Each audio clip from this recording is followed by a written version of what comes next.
वन्दितु सौसिद्धे ध्रुवममलमणोरवं गदिं पत्ते वोच्छामि समय पाहुड मृणमु सुद केवली भणिदम्। समयसार चुनौतियां एवं दृष्टि, इस विषय पर बात प्रारंभ हुई है। कल पहली चर्चा हुई थी, आज दूसरी चर्चा। जब भी कोई विद्वान, कवि, साहित्यकार, ज्ञानी, आचार्य, मनीषी, ऋषि जब भी कोई कार्य करते हैं, उपक्रम करते हैं, तो उसके मूल में कोई ना कोई एक उद्देश्य होता है, और जितना बड़ा उद्देश्य होता है, चुनौती भी उतनी ही बड़ी हुआ करती है। चूंकि कुंद देव ने जिस शुद्धात्मा को दिखाने का संकल्प व्यक्त किया, बीड़ा उठाया, यह रास्ता इतना आसान नहीं था। यही कारण है कि हम इस बात पर विचार कर रहे थे कि कुंद देव समय सार लिख रहे थे तो उनके सामने कितनी चुनौतियां थीं। 4 बड़ी चुनौतियां उनके सामने थीं। कल 2 चुनौतियों की हमने बात की थी। पहली चुनौती ये थी कि उनके समक्ष अपनी बात के पोषण के लिए किसी भी तरह से कोई लिखित आगम प्रमाण मौजूद नहीं थे। जो कुछ कहना था, जो कुछ लिखना था, उन्हें ही लिखना था, प्रथम बार ही लिखना था। इसलिए उनके पास कोई संदर्भ नहीं थे, क्योंकि जिन धर्म में व्यक्ति की प्रामाणिकता नहीं चलती, सर्वज्ञ की प्रामाणिकता चलती है। दूसरी जो चुनौती थी कि जो कुछ उस समय उपलब्ध आगम था, वह समय सार से विपरीत विवक्षा का था। विपरीत विवक्षा से आशय यह है कि कुंद देव उसी को स्वभाव से बताना चाहते थे, लेकिन उस समय का उपलब्ध आगम उसी जीव को संयोग से अथवा संयोगी भाव से देखने वाला था। तो वो शास्त्रों में गलत लिखा था क्या? नहीं, गलत नहीं लिखा था, लेकिन वो एक दृष्टि थी, वो संयोग की दृष्टि थी। कुंद देव को शाश्वत दृष्टि बतानी थी, तो ये दूसरी बड़ी बाधा थी। और आपको पता होना चाहिए कि जब कुंद देव शुरुआत में ही शुद्धात्मा का स्वरूप तो उन्होंने 6वीं 7वीं गाथा में बताया, लेकिन प्रारंभ की 5 गाथा, जिसमें एक गाथा मंगलाचरण की है और बाकी गाथाओं में जो भूमिका बांधी, उसमें आचार्य ने 2 जगह बंध कहा शब्द का प्रयोग किया। तीसरी गाथा में वो लिखते हैं, ए अत्थड़ 6 गदो समो सब्बथ सुंदरो लोए बंध कहा ए यत्ते तेण विसंवादणी होदी। क्या बढ़िया गाथा है! सुंदरता क्या है, खूबसूरती क्या है, ब्यूटी क्या है। तो दुनिया में जाएंगे तो अनेक अनेक परिभाषाएं मिल जाएंगी, लेकिन कुंद देव कहते हैं एकत्व ही सुंदर है, वही लोक में सर्वत्र सुंदर है। लेकिन जब उस एकत्व के साथ बंध की कथा करते हैं तो विसंवाद पैदा होता है। अब यहाँ एकत्व सुंदर है मतलब ये जीव की बात है, समय की बात है। समय मतलब जीव। वैसे तो समय नाम सभी पदार्थ समय है, समय के अनेक अर्थ होते हैं, लेकिन बंध की कथा सब पदार्थों के साथ तो नहीं होती ना। धर्म अधर्म आकाश काल के साथ बंधन की कथा तो नहीं होती ना, है ना। पुद्गलों के साथ बंध की कथा होने से कोई विसंवाद तो पैदा नहीं होता ना, कि पुद्गल पुद्गल आपस में बंध जाए तो उससे कोई विसंवाद पैदा नहीं होता।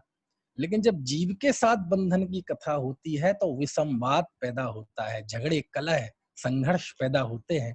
तो यहाँ जीव की बात है। तो आचार्य ने तीसरी गाथा में भी बंध कहा शब्द का प्रयोग किया।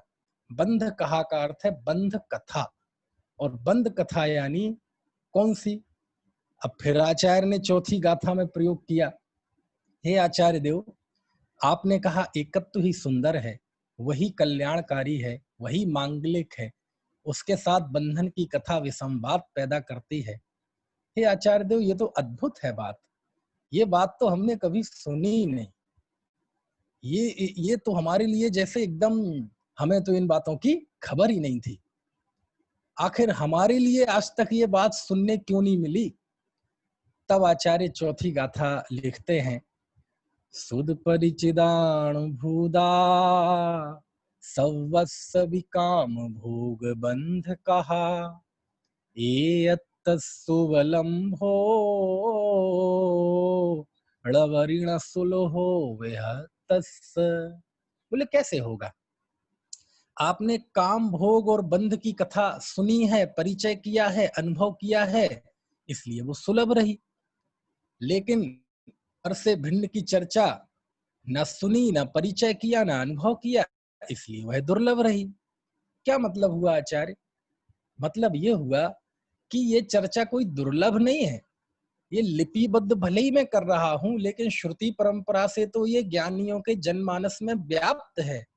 लेकिन तुम्हारी रुचि नहीं रही ना, और जब रुचि नहीं रहती है तो जेब में पड़ा भी सोना कोई काम का नहीं है ना। तो कहने का आशा ये है, अब एक प्रश्न है यहाँ कि हे आचार्य देव, एक बात बताइए। मेरे मन में एक प्रश्न उठा है। मेरे मन में प्रश्न ये उठा है कि अभी आपने मंगलाचरण में कहा था कि मैं बोच्छामी समय पाहुड़, मैं समय पाहुड़ को कहूंगा, और बोक्षामी का अर्थ होता है कहे हुए को कहूंगा। कौन सा कहा हुआ? कि श्रुत केवलियों ने जो समय पाहुड़ कहा है मैं उसे कहूंगा। यानी कहे हुए को कहोगे तो ये बात दुर्लभ कहाँ रही, ये बात अपूर्व कहाँ रही? कुंद कुंद देव कहते मैंने कहाँ कहा कि अपूर्व है। मैं ऐसा दम्भ बिल्कुल नहीं भरता कि मैं जो तुम्हें बता रहा हूं वह अपूर्व होगा, कभी कहा नहीं गया, किसी ने लिखा बताया नहीं, ऐसा बिल्कुल नहीं है। ये तो अनादिकालीन परंपरा चल रही है ना। तो फिर ऐसा क्यों कहते हैं कि हमने आज तक सुनी नहीं, परिचय नहीं किया, अनुभव नहीं किया? और आप मंगलाचरण में कह रहे थे कि मैं कहे हुए को कहूंगा। हे आचार्य देव, अभी तो ठीक से समय सार शुरू भी नहीं हुआ और बीच में ही ये विरोधाभास आ गया, यहीं अभी बात टकरा गई। सब बातें क्लियर कर लीजिए, देखिए, है ना। ये ऐसा है, मान लीजिए मैं आपको भोजन पे बुलाऊं और आपसे कहूं कि आज मैं आपको ऐसा भोजन कराऊंगा जो आपकी 7 पीढ़ी ने नहीं किया होगा, पुरखों ने नहीं किया होगा। तो आपको कैसा लगेगा? आपको सम्मान लगेगा कि अनादर लगेगा? आपको लगेगा ना कैसी बेइज्जती कर रहे हैं। तो ये आचार्य की गर्भोक्ति नहीं है कि मैं तुम्हें वो बात बताऊंगा जो तुमने सुनी नहीं, परिचय नहीं किया, अनुभव नहीं किया। नहीं, गर्भोक्ति नहीं है। आचार्य तो मंगलाचरण की दूसरी पंक्ति में ये कह के आए हैं कि मैं जो कहूंगा वह श्रुत केवली द्वारा कथित समय पाहुड़ कहूंगा। फिर ऐसा क्यों लिखते हैं? आचार्य ने हमारी अरुचि की तरफ इशारा किया है। अरुचि की तरफ इशारे से मतलब ये है कि सब कुछ था लेकिन रुचि नहीं है, तो सब चीजें दूर हैं। भाई भाई में झगड़ा हो जाए और घर के बीच में दीवार खिंच जाए तो ऐसा तक दृश्य होता है कि इतनी उनमें कषाय हो जाती है कि सामने से वो उसका भाई का जनाजा निकल जाए और वो चाय पीते हुए लॉन में बैठा हुआ अखबार पढ़ता रहता है।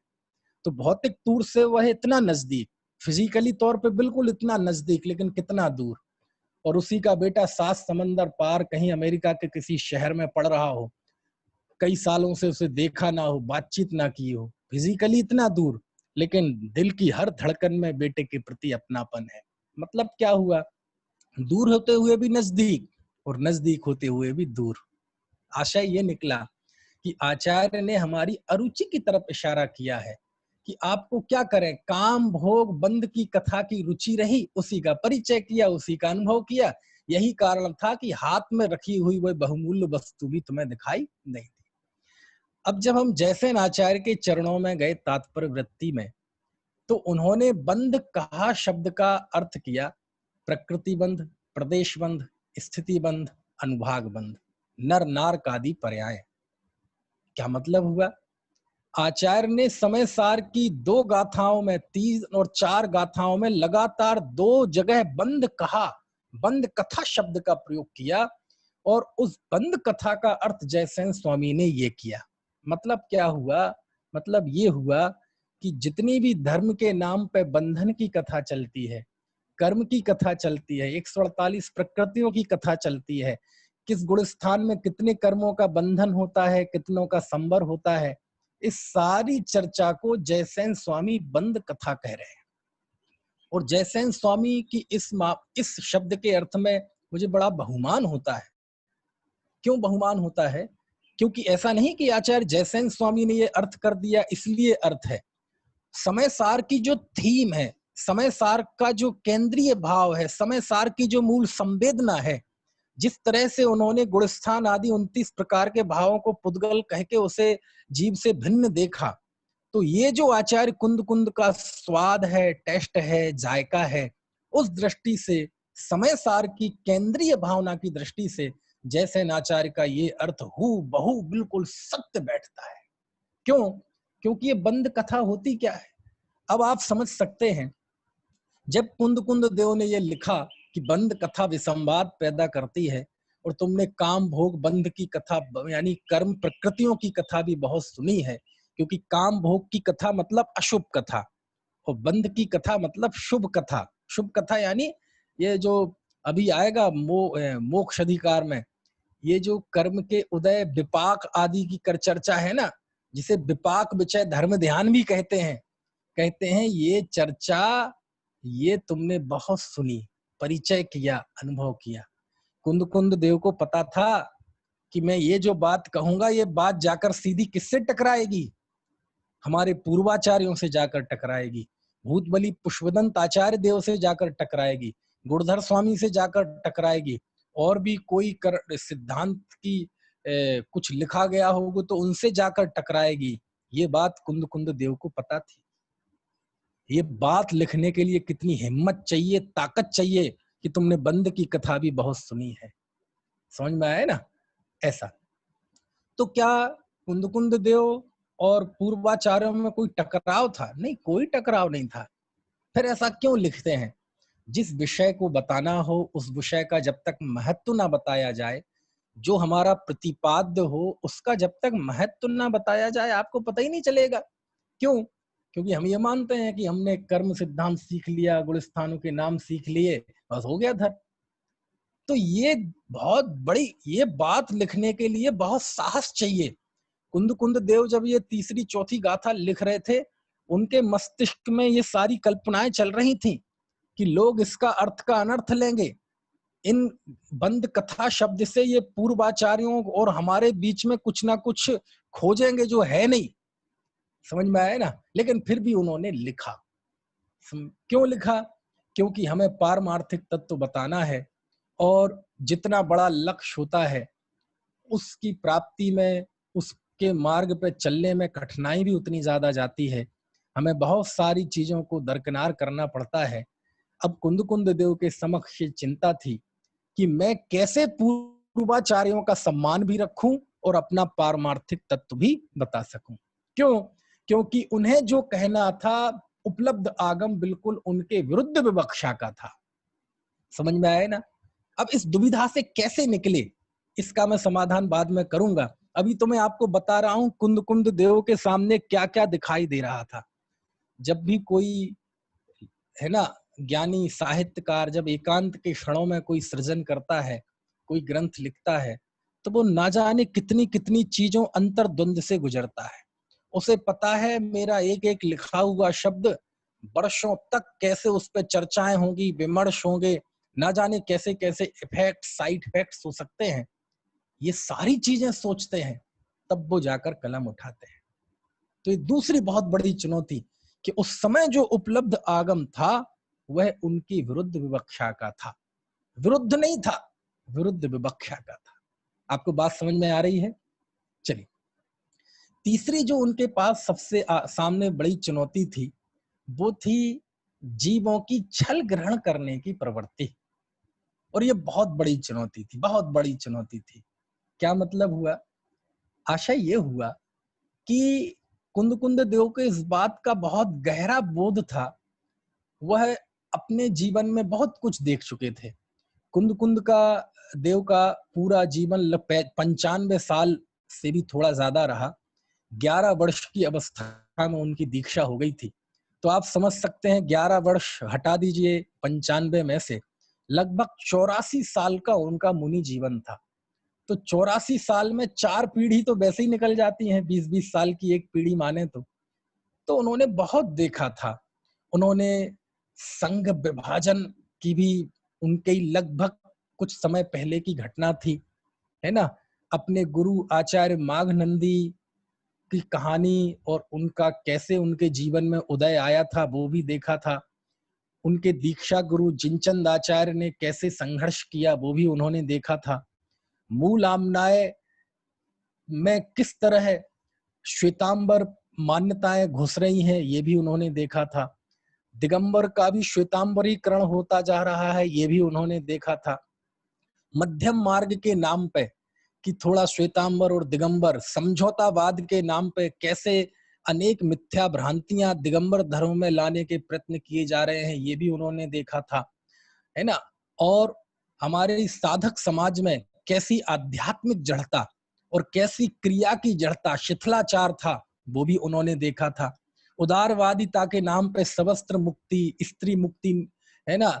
और ऐसी बहुत सारी बातें जब उन्होंने अपने जीवन में देखी थी, तो उन्हें ये बड़ा ही छटपटाहट होती थी कि हम इस मिलावट के दौर में, इस संक्रमण काल में कैसे इस शुद्ध मूल तत्व ज्ञान को, इस आर्ष परंपरा को बरकरार रखें, है ना? और उसका एक बहुत महत्वपूर्ण बिंदु था, बाकी जो बिंदु है वो तो है ही, कि इस शुद्ध आत्म तत्व को, इस भेद ज्ञान की दृष्टि को स्थापित करना।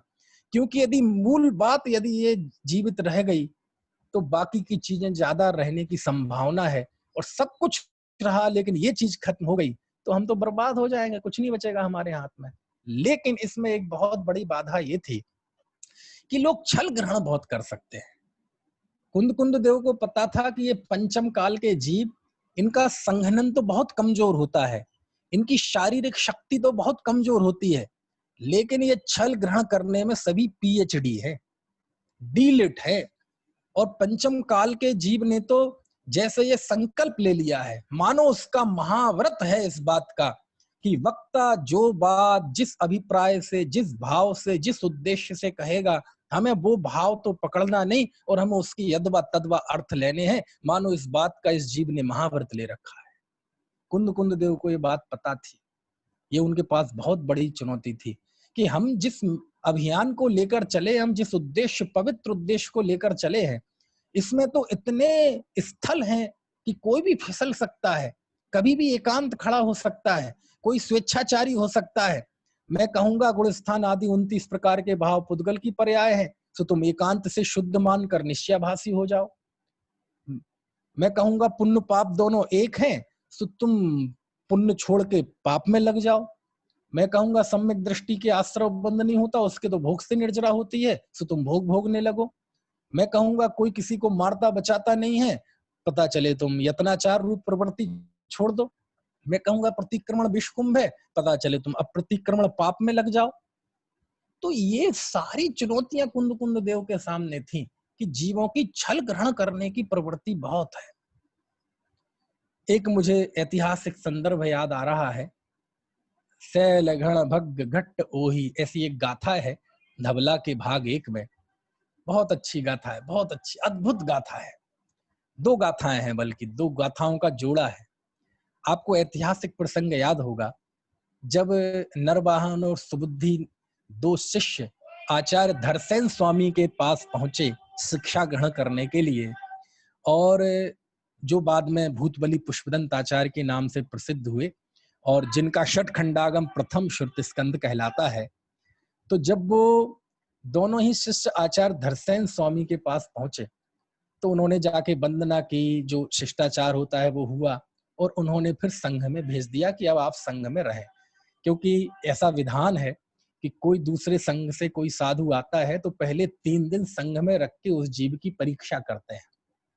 हालांकि धरसेन आचार्य को पूरी तसल्ली हो गई थी, वो उन्होंने निमित्त ज्ञान से जान लिया था, 2 बैल उनके स्वप्न में आए थे और उनकी विनम्रता वगैरह उन्होंने पहली नजर में देख ली थी। लेकिन नहीं, फिर भी एक विधान है, पूरी तसल्ली कर लेनी चाहिए।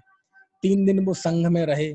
3 दिन संघ में इसलिए रहते हैं ताकि उनकी परीक्षा हो सके और वो भी संघ की परीक्षा कर सके कि मैंने सही जगह चुनी है कि नहीं। और जब तीसरे दिन वो आचार्य के समक्ष आए तो आचार्य ने उन्हें परीक्षा लेने का मन बनाया और फिर वो मंत्र दिए, वो एक हीनाक्षरी एक अधिकाक्षरी, वो सब कथा पता है। तो जब उन्होंने उनकी परीक्षा ली तो उस समय धरसेन स्वामी कुछ विचार करते हैं। क्या? धरसेन स्वामी कुछ सोच रहे हैं, कुछ विचार कर रहे हैं, और वो विचार के लिए वीरसेन स्वामी ने धवला भाग 1 में 2 गाथाएं लिखी। अद्भुत हैं वो गाथाएं, मुझे टूटी फूटी याद भी है, लेकिन अभी मैं भाव बोलता हूं उनका। सैल घण भग्ग गट आही, ऐसी पहला पद याद है मुझे, है ना। तो उसमें आचार्य कहते हैं, आचार्य धरसेन स्वामी विचार करते हैं, सुनना भैया बहुत मार्मिक बिंदु है। वो विचार करते हैं पात्र और अपात्र का, और वो कहते हैं कि भैया अपात्र जीव को कभी जिनवाणी नहीं सुनाना चाहिए, क्योंकि अपात्र जीव को जिनवाणी सुनाना मतलब आप बहुत बड़ा अपराध कर रहे हैं। क्यों अपराध कर रहे हैं? तो वो जब पात्र पात्र का विचार करते हैं तो कहते अरे रे रे, कैसे कैसे जिनवाणी के श्रोता होते हैं, है ना, जिनवाणी का, है ना, पढ़ने वाले होते हैं। कई श्रोता ऐसे होते हैं जो पत्थर की तरह होते हैं, कि उन पत्थर के ऊपर, है ना, कितना ही पानी गिर जाए, पत्थर का पहाड़ हो, उस पर कितना ही पानी गिर जाए, 4 महीने बारिश होती रहे, सावन भादों पूरे बरसे, तब भी वह पत्थर भीगता नहीं है। ऐसी बोले ऐसे जिनवाणी के श्रोता होते हैं, यानी कितना ही जिनवाणी सुनाओ, इनका चित्त भीगता नहीं है। बोले ऐसे श्रोता होते हैं चालनी, चलनी की तरह, कि इनको पानी गिरता है और नीचे बहा देते हैं। ऐसी जिन वचन सुनते हैं, एक कान से सुनते हैं दूसरे कान से निकाल देते हैं। ऐसा लिखा आचार्य ने। ऐसा लिखा आही, मतलब एक सर्प की तरह है, कि जैसे सप्पी सांप की तरह, कि सांप को आप वितराग तत्व ज्ञान पिलाएं लेकिन वो उगलेगा जहर ही। ऐसे ही मतलब दूध पिलाएं उगलेगा जहर ही। ऐसे ही इतने ऐसे जीव होते हैं कि उन्हें वीतराग तत्व ज्ञान पिलाया जाए, हम उसे समय सार में वीतराग तत्व ज्ञान बताएंगे, आत्मानुभूति की कला बताएंगे, लेकिन उसमें वो जहर उगलेगा। क्या जहर उगलेगा? कि साहब जब सम्यक दृष्टि की भोग से निर्जरा होती है तो हम भी भोगेंगे, प्रतिक्रमण बुष्कुंभ है तो हम क्यों करें, पुण्य पाप दोनों एक है तो मैं मंदिर क्यों जाऊं, जब कोई किसी जो को मारता बचाता नहीं है तो क्यों कहते हो कि जमी कंद का त्याग करो। आपको बात समझ में आ रही? ऐसा ऐसे ही कितने ही श्रोता होते हैं, बोले जोंक की तरह, जोंक लिखा, जोंक की तरह लिखा। जोंक होती ना, वो गाय के थन में चिपक जाती है, उमस के दिनों में, गर्मी पड़ती ना इन दिनों में, तो वो गाय दलदल में जाती है या तालाब में उतरती है, तो वहां जोंक होती है, वो उसके थन में चिपक जाती है, और वहां थन में दूध भी है, हष्ट मिष्ट पुष्ट धवल निरंजन दूध भी है, लेकिन वह दूध नहीं पीती। वो क्या पीती है? गंदा खून पीती है। खून भी नहीं, खून में भी जो गंदा खून है वह पीती है। और कब तक पीती है? जब तक कि पेट वष्ट ना हो जाए। ऐसे ही कह रहे हैं, ऐसे भी जिनवाणी के पाठक व श्रोता होते हैं कि वह जिनवाणी पढ़ेंगे, उसमें वैराग्य की बातें हैं, तत्व ज्ञान की बातें हैं, कषाय को दूर करने की बातें हैं, भोगों के त्याग करने की बातें हैं, जीवन में समता आनंद की बातें हैं, लेकिन वह उनको ग्रहण नहीं करते।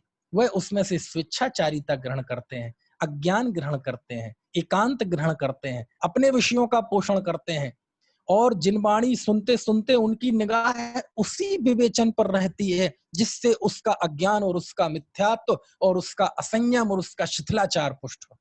ऐसे श्रोता की बात कही किसने? धरसेन स्वामी ये विचार कर रहे हैं। बोले कितने श्रोता मिट्टी की तरह होते हैं, आहा, ये मिट्टी की तरह श्रोता, इसको देखना, है ना। बहुत सारे लोगों को लगेगा कि हाँ ये मिट्टी वाली बात हमसे थोड़ी सी मैच करती है। बोले जैसे मिट्टी होती है, मिट्टी पे पानी गिर जाए, जैसे अभी खेत है, बारिश हो जाए गीली हो जाती है मिट्टी, तो गीली मिट्टी को कोई भी आकार दे लो आप, है ना, कुम्हार भी आकार देता है तो गीली मिट्टी कई आकार बनाता है अनेक तरह से, लेकिन एक बार वो सूख जाए तो सूखने के बाद फिर कोई आकार नहीं दे सकते। ऐसे ही कहते हैं जब ये जिन वचन सुनता है तो सुनने के दौरान तो इसका चित्त भीगता है, बिल्कुल ऐसा बह जाएगा भावनाओं में, भक्ति में, तत्व ज्ञान में, कि मैं पर का करता नहीं हूं, मैं तो मात्र ज्ञाता हूं, सब बहुत भीग जाएगा। लेकिन ज्यों ही हवा बाहर की लगी, उस मिट्टी को सूखने में तो वक्त लगता है, ऐसा नहीं है आज बारिश हो गई, मिट्टी गीली हो गई और बारिश रुकी और तुरंत सूख जाएगी, थोड़ा वक्त लगेगा सूखने में। लेकिन बोले इस चित्त की मिट्टी कड़क होने में तो टाइम लगता नहीं है। व्याख्यान सुनते सुनते टाइम का भाव आ गया, क्या टाइम हुआ, बस मिट्टी कड़क हो गई। जावाणी के ज्ञानते हुई मिट्टी कड़क हो गई। वक्ता कुछ बोल रहा है, उसके शब्दों पे उसके भाव को ध्यान ना देके, है ना, उसके उदाहरण में अच्छा लगने लगना, है ना, क्या शैली है साहब पंडित जी की, तो हो गई मिट्टी कड़क। समझ में आया ना? तो ऐसा धरसेन स्वामी विचार करते हैं। समझ में आया ना? मच्छर की तरह कई श्रोता होते हैं कि जो भिन भिनाते रहते हैं। तो मानो वो कह रहे हैं कि भैया ये जिनवाणी के अपात्र श्रोता हैं, इनको कभी जिनवाणी नहीं सुनाना चाहिए। लेकिन ये अब उसमें भाव है, ऐसा लिखा नहीं। दर्शन स्वामी मानो ये विचार कर रहे हैं, मेरे पुण्य के उदय से, भाग्य से मुझे ऐसे श्रोता, ऐसे शिष्य मिले हुए हैं, है ना। क्यों? क्योंकि शिष्य को अच्छे गुरु मिलना भी परम सौभाग्य की बात है, गुरु को अच्छे शिष्य मिलना भी परम सौभाग्य की बात है। और वो भी उस प्रसंग में कि जब हमें उपलब्ध जो ज्ञान है वह ज्ञान उन्हें देना हो, उस ज्ञान को, उस तत्व ज्ञान का की परंपरा आगे बढ़ाना हो, दिए से दिया जलाना हो, ऐसी स्थिति में तो और हर्षित होते हैं। धरसेन स्वामी के पास आने के लिए जब वो दो शिष्य निकल चुके थे ना, निकल चुके थे, और जब उनके स्वप्न में वो दो बैल आए और स्वप्न टूटा और वह निमित्त ज्ञान से जान गए कि अब मेरा मनोरथ पूरा होने वाला है, तो उनके मुंह से भक्ति से मालूम क्या निकला था? जयदु सुद देवदा, आहा शुद्ध देवता जयवंत वर्त। तो धरसेन स्वामी पात्र पात्र का विचार कर रहे हैं। ये बात कुंद कुंद देव भी विचार करते हैं। बोले हमें पता है ऐसे ऐसे श्रोता मच्छर के समान, बकरे के समान, जोंक के समान, तोते के समान, तोतित के समान भी लिखा कि सुन के बोल के निकाल देंगे और सोचेंगे हमारे तो काम हो गया, है ना। कहते हैं चूक जाऊं, है ना, ये छल ग्रहण करने की प्रवृत्ति, कि पता चले समय सार अपात्र जीव के हाथ में लग गया, उसे अभी ये पता ही नहीं है कि समय सार कैसे पढ़ना, उसमें हमारा उद्देश्य क्या है, तो ये अनेक छल ग्रहण करेगा। और ये छल ग्रहण हुए, ऐसा नहीं था। समय सार से छल ग्रहण करने का बहुत लंबा इतिहास है। एक तो प्रसिद्धि है, कौन? पंडित बनारसी दास जी। उन्हें समय सार तो नहीं मिला था, समय सार की भाषा वचनिका उन्हें मिली थी, कलश टीका पांडे राजमल जी की, और वो पढ़ के भ्रष्ट हो गए। और ऐसे भ्रष्ट हो गए कि सब कुछ जो भी क्रियाएं करते थे वो छोड़ दिया, कुछ भी खाने पीने लगे। एक कमरे में 4 लोग बंद हो जाते, नग्न हो जाते और कहे देखो मैं साधु बन गया, साधु बन गया। बहुत दयनीय अवस्था हो गई थी कलश टीका पढ़ के पांडे राजमल जी की। और उस दशा का उन्होंने खुद वर्णन किया। उसमें उन्होंने लिखा, करनी को रसी मिट गयो, भयो न आत्म स्वाद, भई बनारस की दशा, जथा ऊंट को पात। जैसे ऊंट पटांग हो जाता है ना, ऊंट का पैर पता ही नहीं चलता कहाँ रखा जाएगा। बोले बनारसी दास स्वयं अपनी निंदा गरहा कर रहे हैं कि मेरी दशा ऐसी हो गई, करनी का रस चला गया, जो कुलाचार था उसका रस चला गया अध्यात्म सुन के, और भयाना आत्म स्वाद, और आत्मा का स्वाद हुआ नहीं। क्योंकि जितने भी क्रिया कांड की उपेक्षा होती है वो आत्म स्थिरता की बेदी पर होती है, और आत्म स्थिरता हुई नहीं, उसका ज्ञान हुआ नहीं, और करनी का रस चला गया। करनी को रसी मिट गयो, भयो न आत्म स्वाद, भई बनारसी की दशा, जथा ऊंट को पाद। मेरी ऐसी दशा हो गई कि जैसे ऊंट का पाद, मतलब ऊंट का पैर, ऊंट पटांग जिसे बोलते हैं। समझ में है ना? है बहुत अच्छा दृष्टांत मुझे याद आ गया। मैं मूलतः मध्य प्रदेश का हूं, तो मध्य प्रदेश में सागर है ना, सागर, सागर के पास रहली का हूं मैं। तो सागर और दमोह ये 2 छोटे छोटे शहर हैं मध्य प्रदेश के बीचों बीच। समझ लीजिए देश का हृदय मध्य प्रदेश है, तो मध्य प्रदेश का हृदय ये है। और दोनों के बीच में, सागर और दमोह के बीच में एक गांव पड़ता है रौन, और सड़क के इस तरफ है रौन और सड़क के उस तरफ है कुमरई। समझ में है? तो रौन और कुमरई मैं वहां हमारे यहाँ एक लोकल में कहावत चलती है, मुहावरा चलता है कि रौन कुमरई की कुतिया। जैसे है ना कि धोबी का कुत्ता ना घर का ना घाट का। बोले ऐसे हुआ कि सड़क के इस तरफ रौन और दूसरी तरफ कुमरई, तो दोनों गांव में एक एक शादी थी, दावत थी। तो वह कुतिया रौन पहुंची, तो रौन में दावत चल रही थी, लेकिन उसे उस समय भूख नहीं थी, ठीक से शुरू भी नहीं हुई थी, अभी लोग जुड़े भी नहीं हुए थे, शुरुआत ही थी, उससे भी भूख नहीं थी। बोले चलो ऐसा करते हैं, पहले कुमरई जाके वहां की दावत पत्तलें चाट के आते हैं, है ना।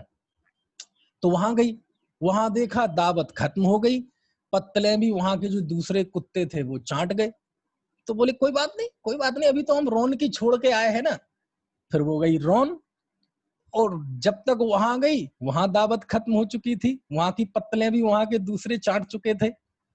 वो यहाँ से भी गई वहां से भी गई समझ में आया ना। तो इसको लोकल वहां बोली बोलते हैं, बोले रौन कुमरई की कुतिया जैसी हालत हो गई, करनी को रसी मिट गयो भयो ना आत्म स्वाद, भई बाना रसी की दशा जथा ऊंट को पाद। करनी का रस चला गया और आत्मा का स्वाद हुआ नहीं। क्या स्थिति हो गई, बोले जीवन ऊट पटांग हो गया। फिर उन्हें आगरा में पंडित रूपचंद जी के सानिध्य में उन्होंने जब गोमट सार सुना, उसमें गुणस्थान सुने, तब उनकी बुद्धि में निश्चय और व्यवहार का बैलेंस आया। उसके बाद उन्हें सम्यक की प्राप्ति हुई। मतलब क्या हुआ कि इस अध्यात्म के साथ जो खतरे जुड़े हुए हैं, अध्यात्म के साथ जो बहुत सारी विडंबनाएं जुड़ी हुई हैं, कि यदि इसे सही तरीके से आप ग्रहण नहीं करेंगे तो कोई ना कोई स्वेच्छाचारिता का, एकांत का प्रसंग आ जाएगा। ये कुंद कुंद देव के सामने तीसरी बहुत बड़ी चुनौती थी कि कोई छल ग्रहण ना हो जाए, जीवों की छल ग्रहण करने की प्रवृत्ति। और आज भी करते हैं। आज समय सार पढ़ने वालों के जीवन में जो विलासिता है, सबके नहीं, जिसमें है वो लगाना, समय सार पढ़ने वालों के जीवन में जो है ना शुभाचार, प्राणियों की यत्नाचार रूप प्रवृत्ति, इनसे जो दूरी बनती जा रही है, तो इससे कुंद कुंद आचार्य की उस चिंता को हमने सिद्ध कर दिया कि हाँ, कुंद कुंद देव की चिंता सही थी। समझ में आया। तो ये तीन चुनौती कौन कौन सी हो गई, जरा एक बार बता देना। उनके पास कोई संदर्भ नहीं था, दूसरा उनके पास जो संदर्भ थे वह उनकी विरुद्ध विवक्षा के थे, और तीसरी चुनौती जीवों की छल ग्रहण करने की प्रवृत्ति।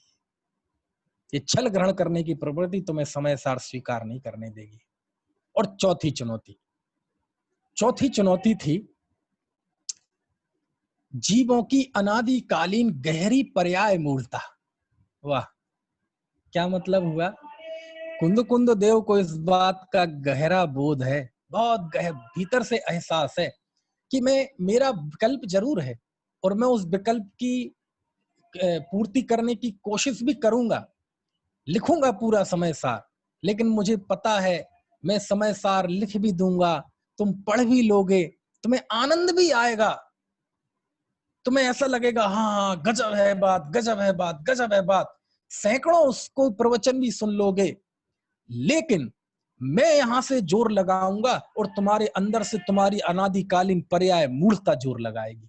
मैं कहूंगा तुम एक शुद्ध ममत्वहीन अरु ज्ञान दर्शन पूर्ण हूं, मैं हूं तुम भी हो, एगो में सासदो अप्पा अरस मरूबम गंधम अहम एक को खलु शुद्धो।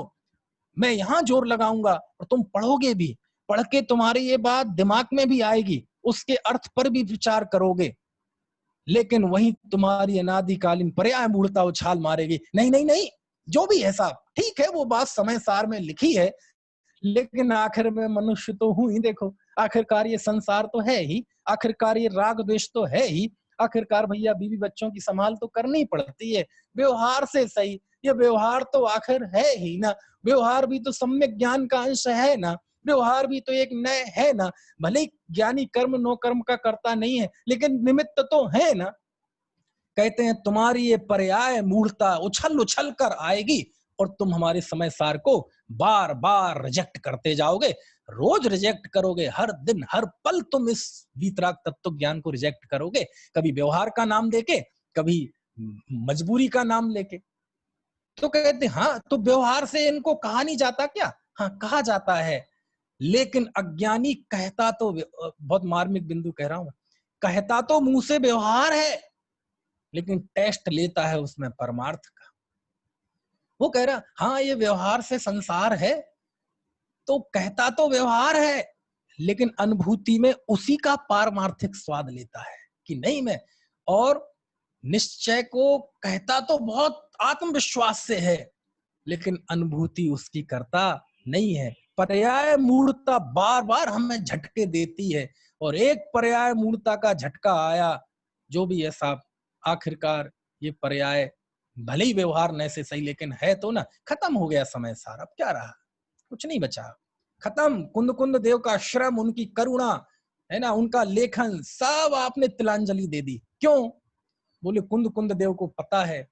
अभी कुछ दिन पहले मैंने एक व्याख्यान किया था, उस व्याख्यान का नाम है किंतु वायरस। कोरोना वायरस का तो सबने नाम सुना ही है, ये उतना खतरनाक नहीं है, किंतु वायरस बहुत खतरनाक है, बहुत खतरनाक है। इसकी तो आगे भी नहीं रहेगा, वैक्सीन वैक्सीन बन जाएगी, जो भी होगा, लेकिन ये किंतु वायरस इतना खतरनाक है, इतना खतरनाक है कि अनादिकाल से लेके आज तक इस किंतु शब्द ने जितना हमारा नुकसान किया है, घात किया है, दूसरा किसी ने नहीं किया। एक तरफ किंतु शब्द हमारे सम्यक ज्ञान का पोषक है। आचार्य कल्प टोडरमल जी ने मोक्ष मार्ग प्रकाशक में किंतु शब्द के द्वारा सम्यक ज्ञान का प्रकाशन किया, लेकिन यह किंतु शब्द जब अज्ञानी के हाथ में लग जाता है तो ये उसकी गर्दन काट देता है। कैसे काट देता है? कि कुछ भी हुआ साहब, देखो मैं एक हूँ, शुद्ध हूँ, ममत्व हूँ, ज्ञान दर्शन मई हूँ, प्रमत्त नहीं हूँ, अप्रमत्त नहीं हूँ, गुण भेद नहीं हूँ। आचार बिल्कुल सही है, हाँ हाँ हाँ बिल्कुल सही बात है। सर्व शुद्ध ज्ञान अधिकार में कहते हैं ज्ञानी बंद मोक्ष का भी करता नहीं है, संबंध निर्जरा का भी करता नहीं है। हाँ सही बात है, किंतु अब किंतु का अर्थ ये होता है कि अब तक जो कहा गया है वो कुछ नहीं है, अब जो मैं कह रहा हूं वो सत्य है। किंतु मतलब अब तक की बात सब खत्म, वो कहने की थी, अब जो मैं कह रहा हूं उसे हम सत्य मानते हैं। कि किंतु साहब राग देश तो है ही, कहते तुम्हें समय सार कभी समझ में नहीं आएगा। ये पर्याय मूर्ता कभी किंतु के नाम पे उभर कर आती है। बात समझ में आ रही कि मेरी बात? ये बहुत अद्भुत, बहुत बहुत संवेदनशील बिंदु है। कुंद कुंद देव को पता है मैं कितना ही जोर लगा लूं, लेकिन तुम्हारी पर्याय मूर्ता तुम्हें स्वीकार नहीं करने देगी। समय सा तुम साधना के अंतिम पल में जाके चूक जाओगे। जैसे वो सांप सीढ़ी में 99 का सांप होता है ना, जैसे तैसे करते गए 100 तक पहुंचने ही वाले थे कि 99 के सांप ने डस लिया और नीचे आ गए। बोले हमने समय सार में हम पूरा बताएंगे 7-9 पदार्थों को कैसे समझना, परमार्थ से जाने हुए 9 तत्व कैसे हैं, मैं सब तुम्हें बताऊंगा। हाथ पे रख के तुम्हें आत्मा दिखा दूंगा, तुम विचार भी करोगे और तुम्हें यह भाव भी आएगा, मुझे तो इन बातों की खबर नहीं थी। तुम कुंद कुंद देव की भक्ति भी करोगे, उनकी भक्ति में रोमांचित हो जाओगे, तुम्हारा आत्मा का एक एक प्रदेश उनकी भक्ति में नाचने लगेगा। क्या समय सार की गाथाएं हैं। अथ सूत्र अवतारा, सूत्र का अवतार होता है, ये गाथाएं नहीं है, भगवान ही है। ऐसा कह के तुम विचार करोगे, एकांत में बैठ के मैं कौन हूं, मैं कहां से आया, इसका विचार भी करोगे और ये सोचोगे भी कि मैं एक शुद्ध ममत्वहीन ज्ञान दर्शनमयी सत्ता हूं, मैं ज्ञान ही हूं, मैं ज्ञायक ही हूं।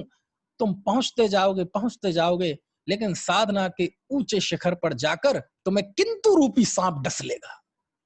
किंतु निश्चय से ये बात सही है, खत्म, समय सार खत्म। बात समझ में आ रही कि नहीं? कुंद कुंद देव को ये बात पता है कि तुम चूक जाओगे, अंतिम क्षणों में जाके चूक जाओगे, क्योंकि ये काम इतना आसान नहीं है।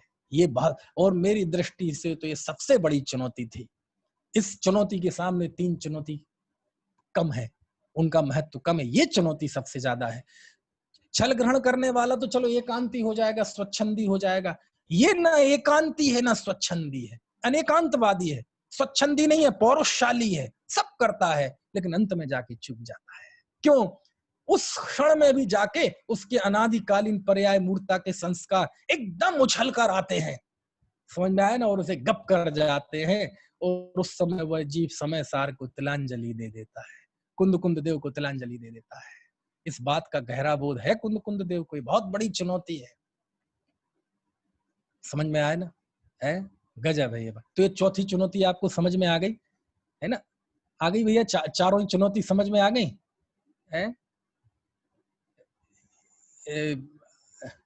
हाँ, चलो दिख रहे हैं मुझे लोग। तो ये एक अद्भुत बिंदु है। अब ये 4 चुनौती आप आज समझ लीजिए, हमें इनका समाधान भी करना है। अभी हमें चुनौती समझने में इतना आनंद आ रहा है कि कुंद-कुंद, और मैं सच कह रहा हूँ, बहुत, यानी जो परिस्थितियां, जो चुनौतियां कुंद-कुंद देव के समक्ष 2000 साल पहले थी, उनसे लगभग 1900 साढ़े 1900 साल बाद वही चुनौतियां 20वीं शताब्दी के महान पुरुष, आध्यात्मिक सत्पुरुष श्री कांजी स्वामी के सामने थी। वही परिस्थिति, वही चुनौतियां थी।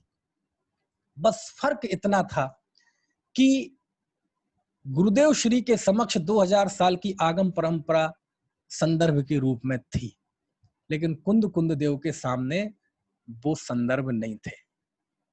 लेकिन गुरुदेव के सामने काले झंडे दिखाने वाले थे, पत्थर फेंकने वाले थे। कुंद कुंद देव के सामने ऐसे कोई पत्थर फेंकने वाले और काले झंडे दिखाने वाले नहीं थे। हालांकि बाद के बहुत लोगों ने काले झंडे दिखाए हैं, मेरे पास सबके संदर्भ हैं, आज भी दिखाए जा रहे हैं। आज भी मंगलम भगवान वीरो, मंगलम गौतमो गणी, मंगलम कुंद कुंद आर्यो, कुंद कुंद देव की जगह नाम बदल के दूसरे नाम लिखे जा रहे हैं, और वो लिखने के पीछे नियत क्या है वो सबको भी पता है। काले झंडे तो आज कुंद कुंद देव को भी दिखाए जा रहे हैं, लेकिन ये है कि ये दिन उन्हें अपने जीवन में नहीं देखना पड़ा, आज हमें देखना पड़ रहा है ना? लेकिन उन चुनौतियों से ना कुंद कुंद देव पीछे हटे, ना गुरुदेव पीछे हटे। यदि कुंद कुंद देव पीछे हट जाते तो हम तो प्यासे मर जाते, और कुंद कुंद देव पीछे नहीं हटते और गुरुदेव हट जाते तो भी हम प्यासे मर जाते। समझ में आया ना? लेकिन हमारे सब पूर्वजों के, महापुरुषों का ये हम पे आशीर्वाद रहा कि वो चुनौती से हटे नहीं। उन्होंने कहा नहीं, जो भी होगा हम करेंगे, हम लिखेंगे, ये हमारा विकल्प है, बाकी जीवों की अपनी होनहार है, हम अपनी तरफ से बेस्ट देंगे। और सीधी सी बात है, देखो एक बात मैं कहता हूं, बिजनेस में एक फंडा है, बिजनेस में, व्यापार में एक फंडा है, मैक्सिमम रिस्क मैक्सिमम प्रॉफिट, है ना? ज्यादा रिस्क ज्यादा प्रॉफिट, अधिकतम रिस्क अधिकतम प्रॉफिट, कम रिस्क कम profit, no risk no profit. Kund Kund देव ने समय सार लिखकर मैक्सिमम रिस्क ली, अधिकतम रिस्क ली। 2000 साल की आगम परंपरा में सबसे बड़े कोई खतरों के खिलाड़ी हुए हैं, सबसे बड़ी रिस्क किसी ने उठाई है तो कुंद कुंद देव ने उठाई है, और इस समय सार में उठाई है। और यही कारण है कि मैक्सिमम रिस्क था तो मैक्सिमम प्रॉफिट भी हुआ। इस समय सार ने कितने जीवों का कल्याण कर दिया, कितने जीवों को धर्म में जोड़ दिया। आज हजारों श्वेतांबर भाई गुरुदेव श्री के नेतृत्व में यदि दिगंबर हो गए, और उसके बाद क्या परंपरा चली, इसके मूल में समय सार है। समय सार ने कितना प्रभावित किया हमारी आज ज्ञानियों की परंपरा को, बहुत लंबी बात है। चूंकि समय हो गया है, 45 मिनट हो चुके हैं, अभी की बात समाप्त करता हूं। अब कल हम इन 4 चुनौतियों का सामना कैसे कुंद कुंद देव ने किया उसकी बात करेंगे। अभी का समय हो गया है, किसी को कोई प्रश्न पूछना हो तो पूछ लीजिए।